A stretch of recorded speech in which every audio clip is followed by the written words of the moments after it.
Hello everyone, this is John for PokerVIP.com and welcome to part 2 of the crushing 50NL on Unibet series. So far you've probably seen the micros, you've seen the 25NL series, and hopefully you've seen part 1 of this Unibet 50NL. So far we have seen complete madness, we've seen limping, we've seen all sorts of hands being played, we've seen bad bluffing, we've seen random stacks, we've seen the worst punts of all time. Pepe 112 was actually one of those guys last time, so hopefully we're in for another treat. Hopefully we see some money flying around, and just like always, ask as many questions you want in the comments. Please leave a star rating, and of course I will just commentate and narrate throughout this video. And straight away, Pepe is shipping in a good amount of big blinds. 25 big blinds, open shipping the button. Just wants to go Busto again. He busted 3 times in the first video within 10 minutes, so it is what it is. If he jams here, I'll call, by the way. It's a pretty close call when you look at it through equity, but versus a random guy like him, who we just assume wants to go broke, then it would be fine. Pocket 8s here, get a call from the small blind. King, Queen, 4. Interesting, board that we can maybe just go ahead and bluff on. He's not going to be that happy with like Jack Queen. He's not going to have many Ace Kings, King Queens, Ace Queens. He's certainly not going to have many Pocket Kings, Pocket Queens, so we can just get him to fold there. He might have just flat called with like 9s or 10s, so we can get him to fold. So that's all gravy. Ace 4 in the cutoff, I'm going to try and open. We don't know too much about the big blind yet, so we're just going to see if we can start abusing. Sadly though, we'll get a quick call. And on this board, it's going to be a check fold. He's going to have lots of, mid to high pocket pairs. He's going to have lots of draws like that. Once he checks, however, though, I'm going to assume he's probably got like Ace Jack, Jack Queen, King Jack, King Queen. And even though I beat a few of those, I'm definitely happy for him to fold them and not to put me in a spot where I have to make tough calls. So I just bet and took it down.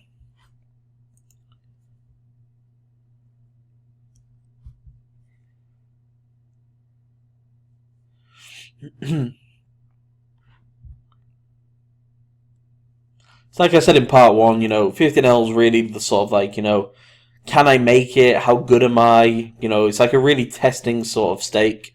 So I really do hope this helps you. I think we lost a buy-in in the first part, but, that is what it is. But there is definitely a lot of money to be made here, and we will crush over these next few parts. 310, not a hand I'm ever going to defend with, so that's just going to be a muck. Even if we're against a couple of people, that's going to be a muck. 10... On the other table, 10 Jack here. Ace 10, 10 flop. I'm just going to go ahead and bet. And I bet pretty large here because I think if someone has an ace, they're just never folding. I mean, someone could be trapping with like a better 10, pocket aces, ace 10. But generally, they're just going to be like taking a pot control line with like ace Jack, ace Queen, ace King. So I want to get max value from them. Sadly, though, we face some folds, so I assume nobody had an ace. But I definitely prefer to go bigger there, because we do get a lot of value on those draw-heavy boards, and we can definitely start barreling turns and rivers and getting a ton of value, because they're just going to assume we're just betting into a draw, because we're repping a 10 or nothing, basically. Apologise for my cold, very nasally. If you hear me sniffing, I do definitely apologise again and again and again.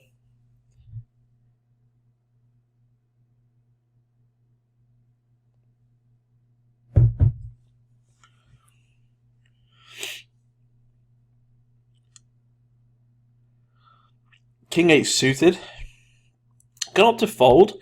On the right hand table I might have opened because they're a lot tighter, but this Apke guy seems to be playing a few hands. Razor just sat down, so we're going to let that one slide.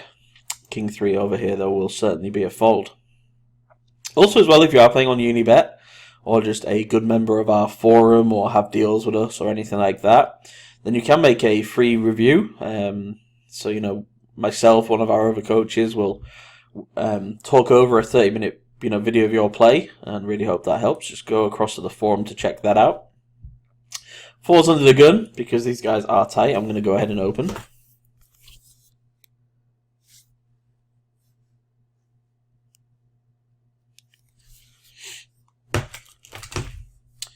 $5-10 we fold.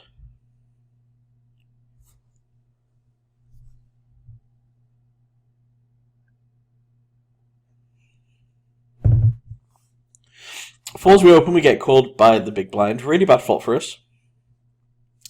Going to basically just bluff here and represent the king. We can shut down on the board like this for sure, because it is very coordinated. But we definitely have more kings than he does.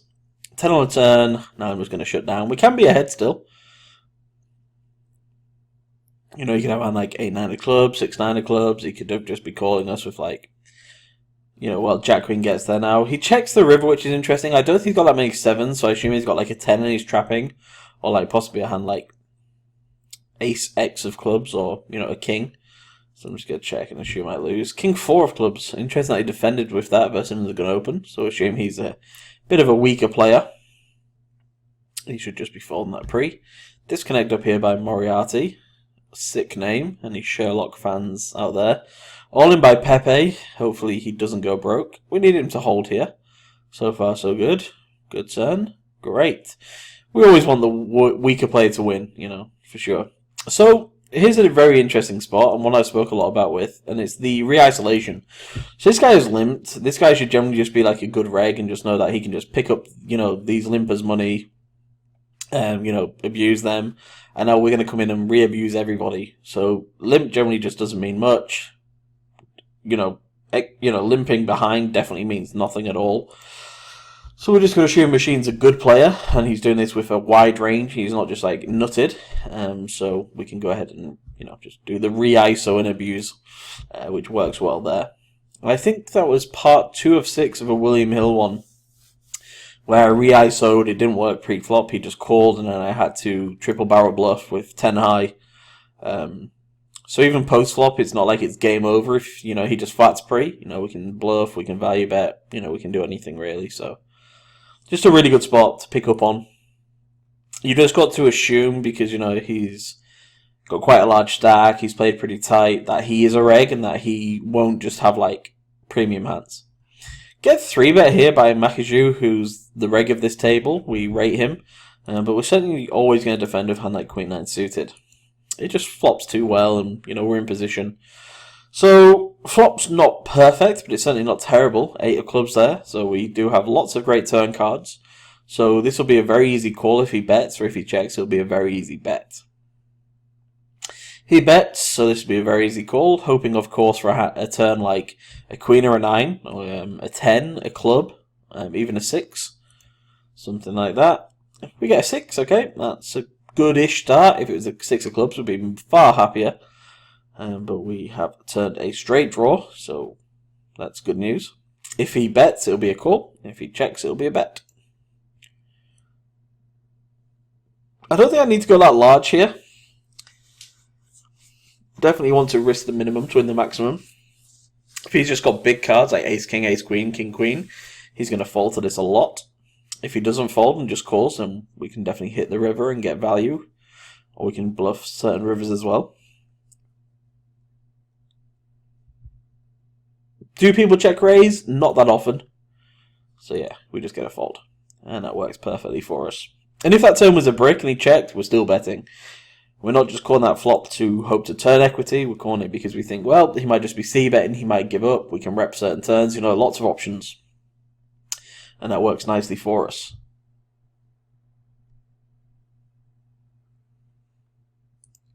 Three-9 off, we fold. 9-10 suited. A hand I'd open from every single position. I do open 9-10 suited under the gun as well.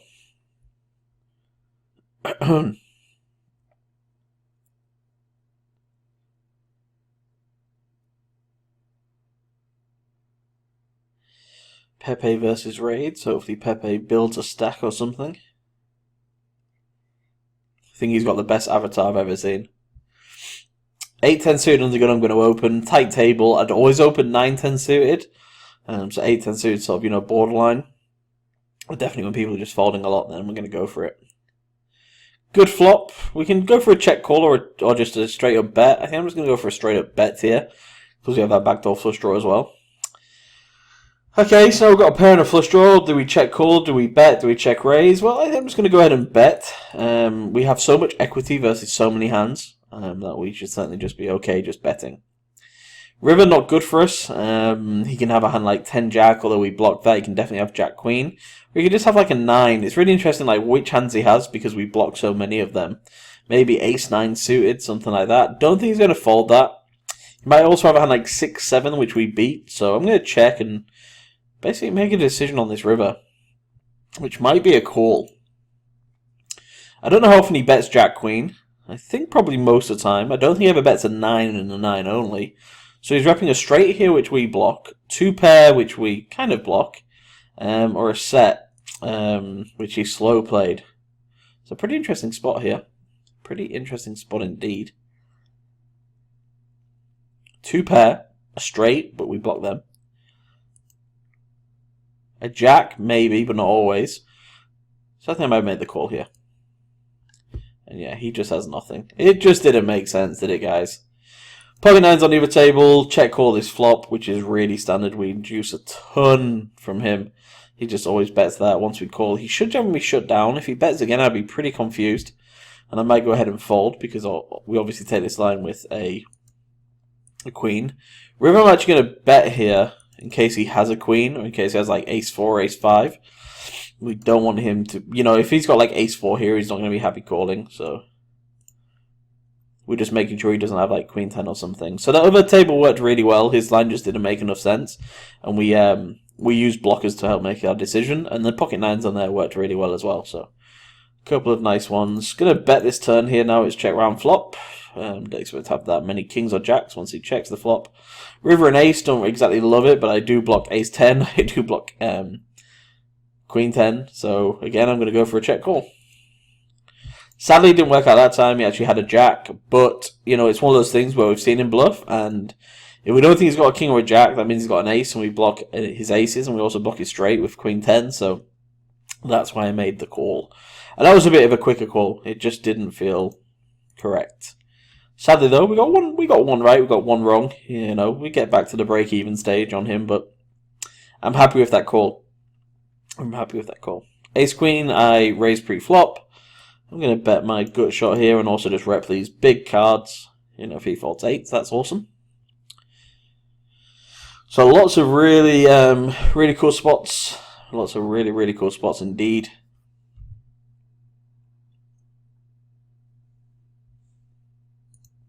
One thing you might be thinking as well, do people often bluff again and again? Well, yes. But also, what's he value betting there when the king's paired? He's not always going to value bet ace jack there. And I do block ace 10. So, when I do block, I think ace queen as well. I can't remember what I had there. But yeah, basically, I think he is capable of bluffing again. 5-6, really small 3-bet, so a very easy call. Flop bottom pair, no backdoor flush draw, so this will just be a fold. I'd have called with an 8, but with bottom pair and no backdoor flush draw, it's just going to be a fold. If there's a heart on that board, I would call, though.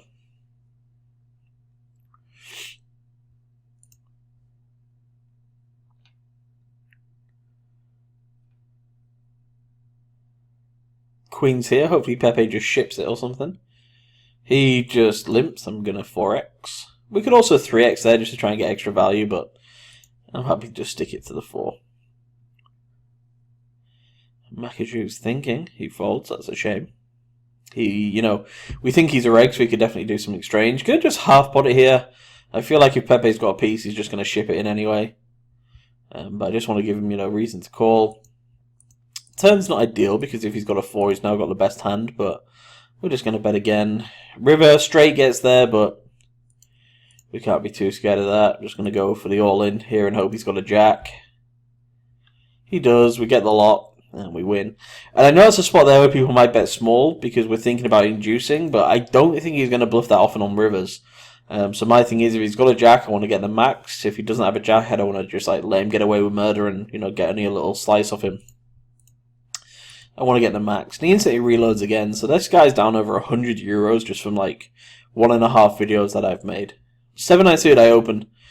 Get a call from raids. Can I just bet?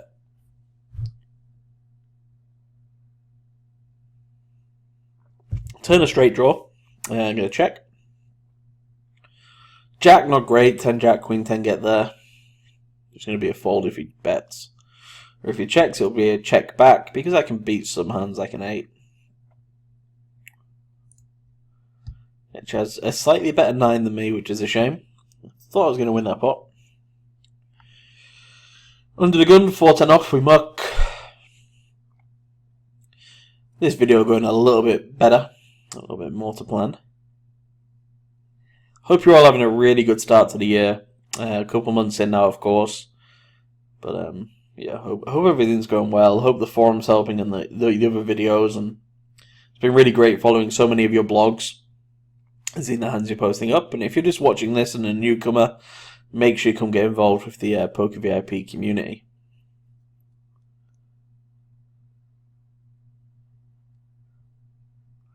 Three 8 suited beats pocket deuces.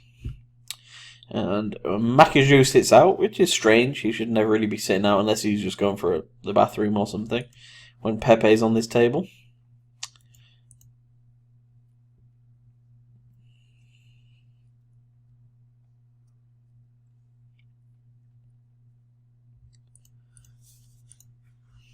Pepe seems to be playing lots of pots and 4xing it pre. So again, he just wants to get a stack in there and hope for the best. Ace Jack, going to go for a min.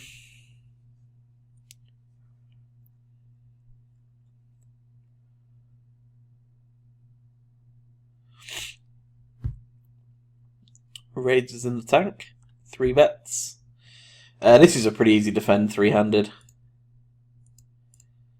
Not much to think about there, apart from to call. Flop a double gooder, so this will be a call as well. Shame we don't have a club in our hand or something.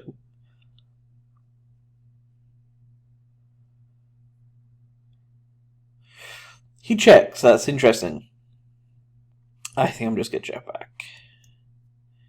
Ace 9 suited went for a pretty easy 3-bet spot here.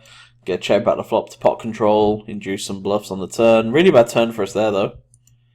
Really bad turn. He checks. I think I'm just going to bet here because we can get some value from draws. Don't really want to check anymore. This guy checks again. I guess I bet now in case he's got ace-king. Make aces up, but the flush draw gets there. That's a shame. So hopefully he just checks, we check, and he has a hand like king-jack with a king of spades. Hey! Nearly. Nearly. We get called here with the ace-jack, which is really interesting. The jack gets there on the river. If he's got a hand like ace-10, then that's cool. I don't know if he calls with this ace-king on that turn, though. So ace-10 does seem quite likely of a hand. Pocket 9s, not too sure. Maybe, double gut shot on the turn. He now overbets. That is really, really weird. That is really, really weird. I mean, it's a pretty easy fold for now because we don't know anything about him. But I don't know what he's trying to achieve there. If he's bluffing, then which hands is he calling with to bluff with? And if he's trying to get value, then which hands does he think I have that will pay that off on that, on that board? So pretty random there by raids, but we don't know if he's good or bad. He might have made us just fold the best hand by being a genius, but it does seem a bit random as a bluff, and it does seem a bit random as value. Anyway, we 3-bet ace-king.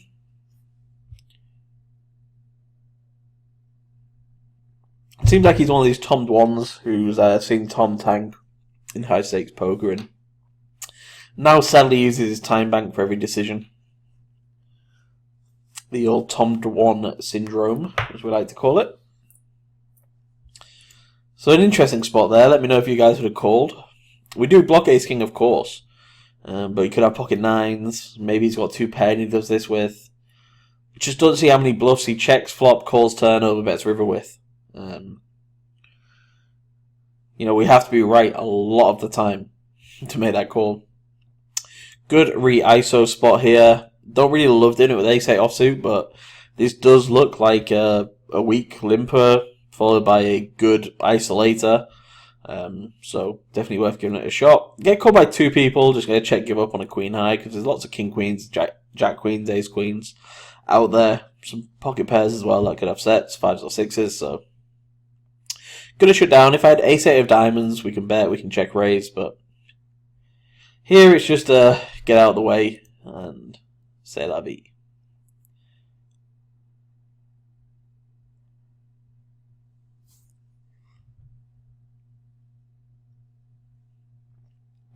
But I do re-ISO a lot, and it works really well if you keep at it. And post-flop as well, don't let your ego get in the way. Always just think what makes sense. sometimes check folding is the most profitable line, and I believe in that case it was as well. As crazy as it sounds, check folding can be a profitable line.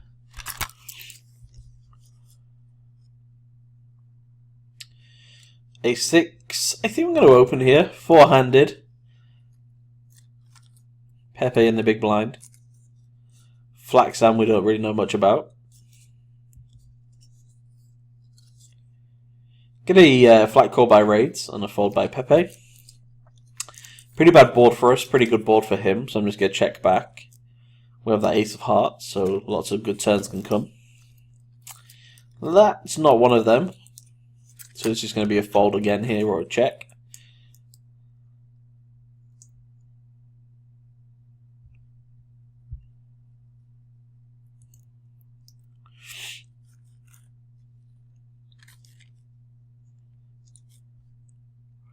Queen 4, they are both pretty tight, but this will just be too wide. Ace, I hope we win. We don't. But I think he's going to call a lot of my bets there on the turn and river with those pocket sevens. So on one of those spots, we just give it up.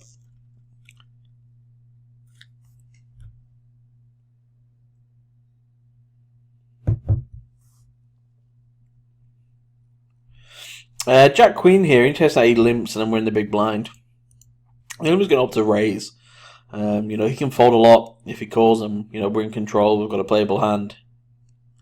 Going to check this board. The reason I check is, well, sometimes we don't always, have the best hand. And other times, well, we get him to bluff.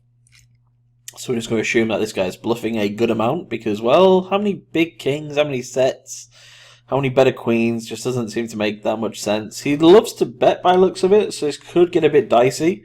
But we're probably never going to be folding this. Ace on the river, and a card that should improve us and not him. And yeah, he just checks back and we get all of that value versus 8-9 offsuit. And this happens time and time again. I've made hundreds of videos. I've spoke about just taking it really easy with those second pairs in those kind of spots. Let's induce. If I bet, we get nothing. And I know that's results orientated. But there's been a lot of those results over the years. So just take that money, enjoy that money. 10-3 we fold.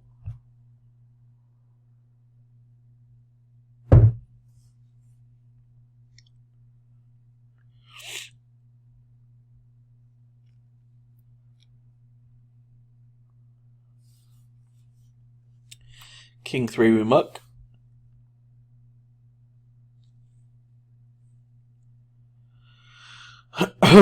10 deuce we're going to fold as well. Interesting here, a raise and a min raise. Pepe just being strange as always. Queen 6 deuce, rainbow. Pepe bets half potish.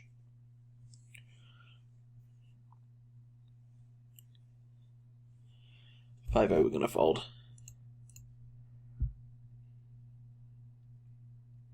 Could maybe open because they are tight, but 5-8 again, it's just a bit too wide. Maybe 6-8 is the open there and 5-8's the fold. Is that close?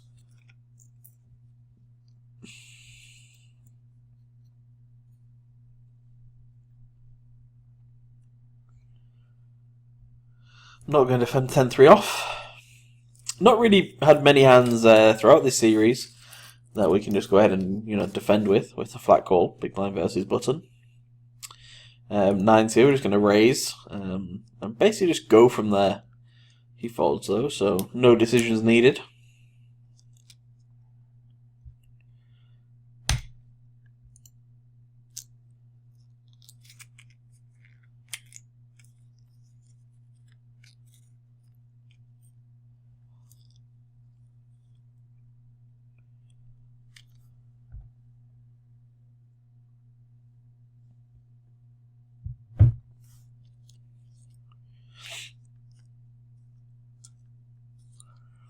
Pepe involved in another pot versus Mac. Hopefully he wins. If you're not signed up to Unibet already, make sure you get signed up. Take advantage of the deposit bonus, the free money. The top 500 rake race, $55,000 worth. Big bet here on the turn by Pepe. I can't see Makaju folding a 6 here. He might even call down with ace high. He does fold, that's interesting. It might just be like a random float, maybe a flush draw. Lots of folds for me, sadly, these last few minutes. A7 suited will not be one of them. Well, it is now. Not going to call, that's for sure. Don't really want to 3-bet Pepe, so just going to fold there.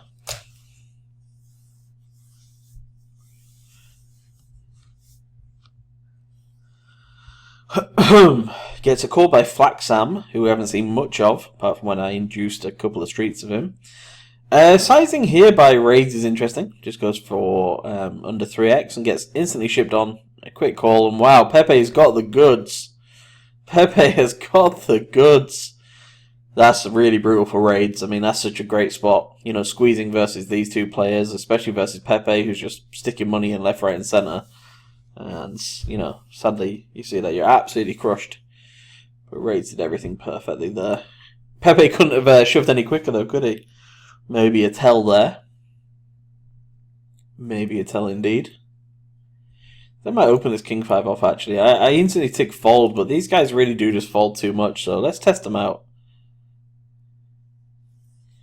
Let's see if they are still folding.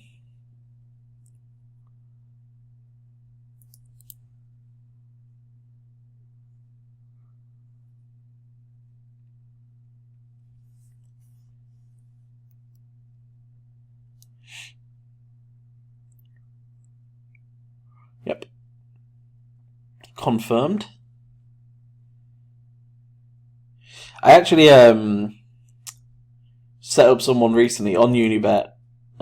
Forgive me if I get this wrong. I think it was Raxan,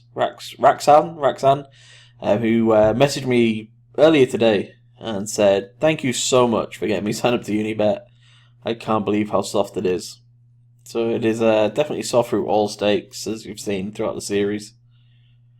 Couple more to come for the 50NL series. They are all 4-parters. 4-part for the micro, 4-part for 25NL, and 4-part for 50NL. And then we may go on and play higher. Depends what people say.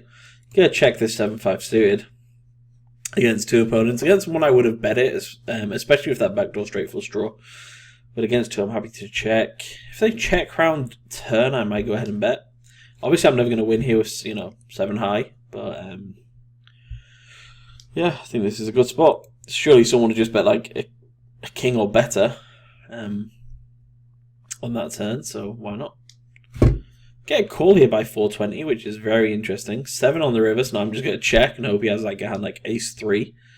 Be interesting if he leads. If he leads, he would have rep like a king or a 9, obviously, but I'm just going to check and hope to win. He actually has jacks, really interesting. But someone we identified as a weak player anyway because of his stack size and just the way he's been playing, just decides to flat pre with such a strong hand. I mean, he got a bet out of us, but